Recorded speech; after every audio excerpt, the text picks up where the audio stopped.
کر دیا جائے گا۔ علامہ شبیر احمد عثمانی، یہ وہ علامہ شبیر احمد عثمانی ہے کہ جنہوں نے پاکستان کا جھنڈا چڑھایا تھا 14 اگست کے بعد۔ آبجیکٹو ریزولوشن جو آج پاکستان کے کانسٹیٹیوشن کا حصہ ہے، جس کے تحت پاکستان میں ایک اسلامی ریاست بننا ہے اور انشاءاللہ بنے گی، اس کو لکھنے والے علامہ شبیر احمد عثمانی ہیں۔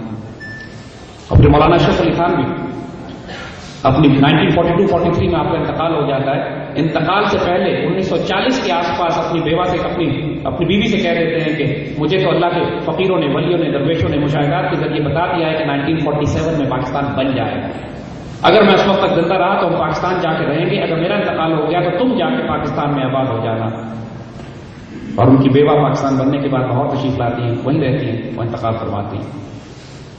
ہمارے فیس بک کمیونٹی کے اوپر خان آف قلات کا ایک انٹرویو لگا ہوا ہے، ایکسپریس چینل کے اوپر، پچھلے دنوں کی بات ہے۔ ایکسپریس چینل کے اوپر مبشر لقمان نے یہ انٹرویو لیا خان آف قلات کے پوتے سے، پرنس عمر۔ آج آپ کو معلوم ہے بلوچستان میں مختلف سردار، مختلف نواب پاکستان توڑنے کی باتیں کر رہے ہیں، یہ بات کر رہے ہیں کہ پاکستان سے الگ ہونا چاہتے ہیں، آزاد بلوچستان بنانا چاہتے ہیں۔ تو مبشر لقمان نے خان آف قلات کے پوتے سے پوچھا کہ قلات کے آج بھی خان آف قلات جو آج کے ہیں وہ پاکستان توڑنے کی بات کر رہے ہیں، پوچھا کہ اگر آپ لوگ پاکستان توڑنے کی، الگ کرنے کی بات کرتے ہیں تو آپ نے پاکستان میں شمولیت کیوں اختیار کی؟ جب پاکستان بنا تھا اسی وقت ہی آپ الگ رہتے، آپ پہ کوئی زبردستی تو نہیں کی جا سکتی تھی۔ تو خان آف قلات کا پوتا پرنس عمر لائیو ایکسپریس چینل پہ مبشر لقمان سے کہتا ہے کہ ہم پاکستان کو شامل نہیں ہونا چاہتے تھے، قائد اعظم سے ہماری دوستی اور تعلقات ضرور تھے، لیکن میرے دادا خان آف قلات نے ریڈکٹنٹ تھے پاکستان جوائن کریں نہ کریں، اور شاید ہم نہ کرتے، لیکن میرے دادا کو خواب میں حضور صلی اللہ علیہ وسلم تشریف لاتے اور حکم دیتے ہیں جس کا مفہوم ہے کہ پاکستان بننے والا ہے، فوراً اس میں شامل ہو، حزامت نہ کرنا، تباہ کر دی جاؤ۔ اس کو آپ کیا کہیں؟ میرے بچوں، یہ پاکستان اللہ کے رازوں میں سے ایک راز ہے۔ یہ پاکستان اشفاق احمد صاحب، محترم اشفاق احمد صاحب مرحوم، اس پاکستان کو حضرت صالح علیہ السلام کی اونٹنی سے تشبیہ دیتے ہیں کہ معجزے سے بنا ہے، معجزے سے قائم ہے، جس نے اس کو نقصان پہنچایا تباہ و برباد کر دیا جائے گا، جس نے اس کے ساتھ محبت اور پیار کا معاملہ رکھا اس کی نسلیں آباد کر دی جائیں گی۔ آپ کے فیصلہ آباد میں بہت زیادہ دور نہیں، سمندری روڈ پہ صوفی برکت علی صاحب کا آرام فرما رہے ہیں، اور ان کی تو ویڈیو کلپس یوٹیوب پہ بھی اویلیبل ہیں، جہاں پہ یہ درویش مستی اور جنون میں، پیار میں، مجذوبیت میں صاف اعلان کرتا ہے، بلکہ وہ تو یہ تک فرماتے ہیں کہ اگر ایسا نہ ہو تو میری قبر پر آ کر ٹوٹنا، مجھے لات مارنا، کہ انشاءاللہ آنے والے وقتوں میں تم دیکھو گے کہ اس پاکستان کی ہاں اور نہ میں دنیا کے فیصلے ہونے والے ہیں۔ میرے بچوں، یہ خوشخبریاں، یہ بشارتیں تم کو اللہ کے رسول صلی اللہ علیہ وسلم سے لے کر اللہ کے فقراء اور اولیاء کی زبانوں سے دی جا چکی ہیں۔ اپنی اس تقدیر کو ضائع مت کرنا۔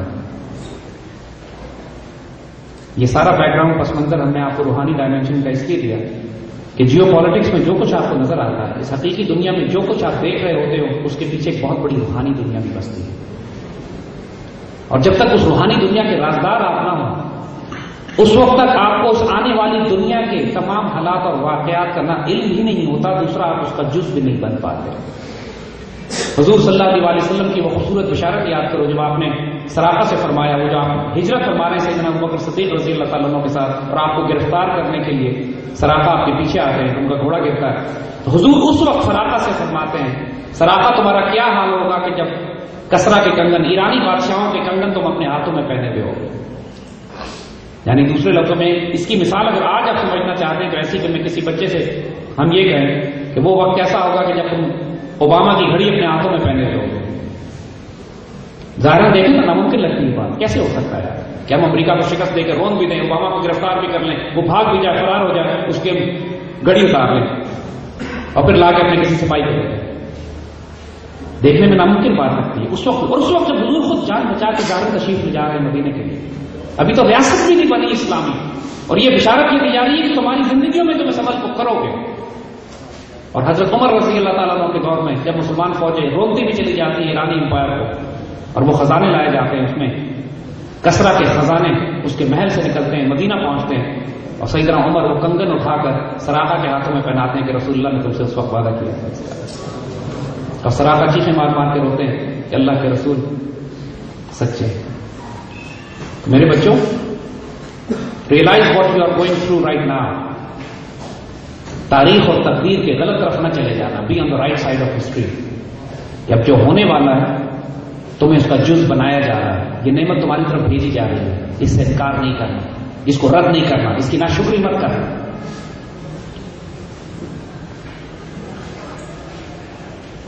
اسی طرح حضور صلی اللہ علیہ وسلم نے یہ بشارت فرمائی تھی کہ قسطنطنیہ لازمی فتح کر دیا جائے گا اور مسلمان کو, لیکن اس میں حضور نے وقت کا تعین نہیں فرمایا. اس طرح سراقہ کے معاملے میں تو وقت کا تعین تھا کہ تمہاری زندگی میں ہوگا, تم اپنے ہاتھوں میں پہنو گے. اس کا مطلب ہے کہ 20-30 سال میں یہ چیز ہو جائے گی, اور ہو گئی. قسطنطنیہ کے حوالے سے حضور نے صرف یہ بشارت دی کہ قسطنطنیہ لازمی فتح کر لیا جائے گا, لیکن وقت کا تعین نہیں فرمایا. تو تمام صحابہ حضور صلی اللہ علیہ وسلم کی اس بشارت پر عمل کرنے کے لیے تمام مسلمان ریاستیں, سلطنتیں, حکومتیں جو آتی رہی صحابہ کے وقت سے لے کر وہ قسطنطنیہ پر حملے کرتی رہی اس شہر کو فتح کر کے جنتی ہونے کی وہ بشارتیں لے رہے جو حضور صلی اللہ علیہ وسلم نے فرمائی. کہ آپ نے فرمایا فوج بھی جنتی, اس کا امیر بھی جنتی. حضرت ابو ایوب انصاری مدینے میں جو حضور کے میزبان ہیں, جن کے گھر حضور کی اٹھنی کھڑی ہوئی تھی آگے. آپ کو واقعہ یاد ہے کہ مدینے میں جب حضور تشریف لاتے ہیں تو سب لوگ کہتے ہیں کہ آپ ہمارے مہمان بنیے, تو حضور نے اپنی اٹھنی کو چھوڑ دیا, اور اٹھنی جس گھر کے آگے رکی جاتے وہ حضرت ابو ایوب انصاری کا گھر ہے. آپ کو معلوم ہے حضرت ابو ایوب انصاری دفن کہاں پہ؟ ترکی میں, استنبول میں. استنبول آپ کیسے پہنچ گئے اس حدیث کو پورا کرنے کے لیے؟ اس پائے کے صحابی قسطنطنیہ کو فتح کرنے کے لیے پیدل پہ حملے کرتے رہے, اور آپ کا وہاں انتقال ہوتا ہے. آج بھی آپ استنبول جائیے تو اس کی فصیل کے باہر جو پرانا شہر ہے, کیونکہ ظاہر ہے پتہ تو نہیں ہو سکتا تھا, جو پرانا شہر ہے اس کے باہر ایک ڈسٹرکٹ ہے پورا استنبول میں, ایوب سلطان کے نام سے, اور ان کے قدموں میں بڑے بڑے بادشاہ, ترک بادشاہ جو بعد میں آ کر حضرت ابو ایوب انصاری کے قدموں میں دفن ہونا اپنی سعادت سمجھتے ہیں. آج بہت بڑا مرکز بنا ہوا ہے وہاں فیض حاصل کرنے کا حضور کے صحابی کی برکت سے. اسی طرح میرے بچوں, حضور صلی اللہ علیہ وسلم نے خوبصورت حدیث ہند کے حوالے سے فرمائی. علامہ اقبال نے جو اپنے خوبصورت شعر کہے ہیں, اس میں ایک شعر آپ کا یہ ہے کہ میرے عرب کو آئی ٹھنڈی ہوا جہاں سے, میرا وطن وہی ہے, میرا وطن وہی ہے. کہ جو کچھ اب آئندہ ہونے والا ہے اس میں اس علاقے کا, حضور کی حدیث میں خراسان کا ذکر ہے, حضور کی حدیث میں ہند کا ذکر ہے, سندھ کا ذکر ہے, ان فوجوں کا ذکر ہے جو اس علاقے سے جائیں گی اور ہندوستان کے بادشاہوں کو زنجیروں میں جکڑ کر لائیں گی, ہندوستان پر دوبارہ قبضہ کریں گی, ہندوستان کا مسلمان کیا جائے گا, اور پھر یہاں سے یہ فوجیں پلٹ کے جائیں گی اور فلسطین میں اسرائیل سے ان کا تصادم ہوگا. کئی احادیث مبارکہ ہیں جن کا خلاصہ یہ بنتا ہے, جن کا مفہوم یہ بنتا ہے. یہ تمام احادیث سیاستہ کی کتابوں میں بھی ہیں, یوٹیوب پہ, ویب سائٹس پہ بھی اویلیبل ہیں, ریفرنسز حوالے موجود ہیں, اور تمام مسلمان اس بات کے قائل ہیں کہ یہ آخری دور کی احادیث ہے. یہ ہندوستان کی فتح وہ نہیں ہے کہ جو محمد بن قاسم کے دور میں ہوئی, وہ بھی اسی حدیث کا حصہ ہی بنتی ہے, کیونکہ ہندوستان پر جتنے حملے ہوں گے ہندوستان کے مشرکوں کو مسلمان کرنے کے لیے, وہ تمام کے تمام اسی حدیث کے فیض کے تحت. لیکن جو آخری دور کی حدیث ہے, جس طرح قسطنطنیہ فتح ہونے کی حدیث تھی, ہم نے عرب علماء سے بات کی. مکے کے پاس ام القریٰ یونیورسٹی بہت بڑی یونیورسٹی ہے, وہاں کے عرب علماء سے ہم نے جب کی بات کی کہ آپ اس حدیث مبارکہ کا کیا سمجھتے ہیں, کہنے لگے پہلا تو ہمارا خیال یہ تھا کہ یہ پہلے زمانے کی حدیثیں ہیں, لیکن اب ہم غور کرتے ہیں تو ہمیں لگتا ہے کہ آخری دور کی ہیں. اگر یہ بات مسلمان ملت میں اور امت میں عام کر دی جائے کہ حضور صلی اللہ علیہ وسلم نے اس فوج کو اعلیٰ ترین فوج فرمایا, اس کے شہداء کو افضل الشہداء کا ہے, اس کے غازیوں کو عظیم ترین غازی فرمایا, کہ جو ہندوستان دوبارہ فتح کریں گے, تو پوری مسلمان دنیا کی فورن پالیسی تبدیل ہو جائے گی کہ ہندوستان سے تجارت کرنے میں فائدہ نہیں ہے, اس کو فتح کرنے میں آ جائے.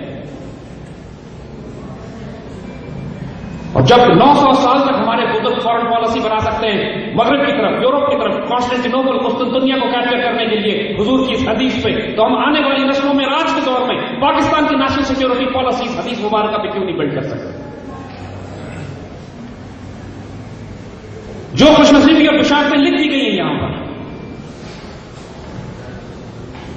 انشاءاللہ اور عزیز آنے والے وقتوں میں تم دیکھو گے ہم اس کے حالات تمہیں بتاتے ہیں کہ کیوں ہم یہ بات کہہ رہے ہیں. یہ صرف احادیث مبارکہ کی بشارت نہیں, اس کے ظاہری اسباب بھی بن چکے ہیں. اور پھر اس میں نوجوانوں کا کیا کردار ہو, آپ لوگوں کا کیا کردار ہے.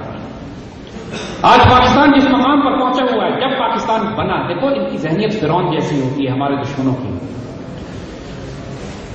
فرعون کو اس کے جادوگروں نے بتایا کہ ایک بچہ پیدا ہوگا جو تمہارے پورے نظام کو تباہ برباد کر کے رکھے گا, اور اس نے اس ایک بچے کی خاطر لاکھوں بچے قتل کروائے. یہ ان کی ذہنیت ہوتی ہے. لیکن جس کو اللہ تعالیٰ نے پالنا تھا وہ اس کے محل میں پالے. بچانے والا مارنے والے سے بہت بڑا ہے.